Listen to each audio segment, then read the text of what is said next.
In the most remote place on Earth, those who report harassment must work and live with their perpetrators. Many women have stayed silent, but some have spoken to an independent expert. It's really unacceptable in 2022 to know that we have Antarctic expeditioners experiencing an unsafe workplace. Professor Nash was hired to investigate cultural problems. Her report has shocked many.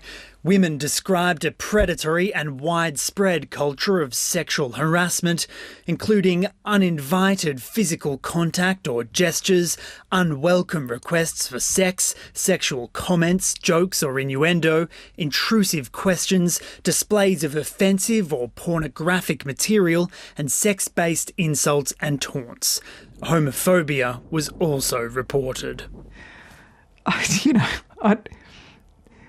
I really did think we had eradicated this sort of thing from Australian workplaces decades ago. It's not acceptable.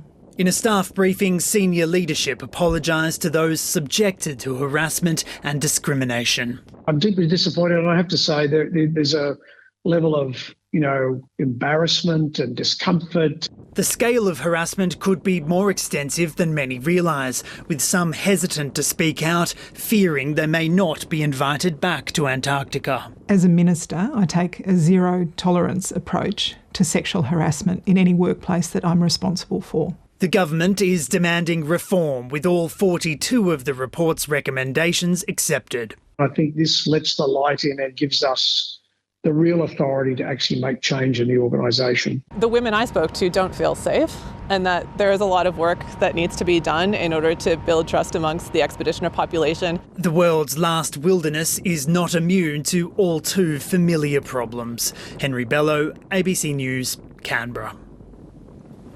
And if this story has raised any issues for you, you can get help by contacting the National Sexual Assault Counselling Helpline on 1800 RESPECT.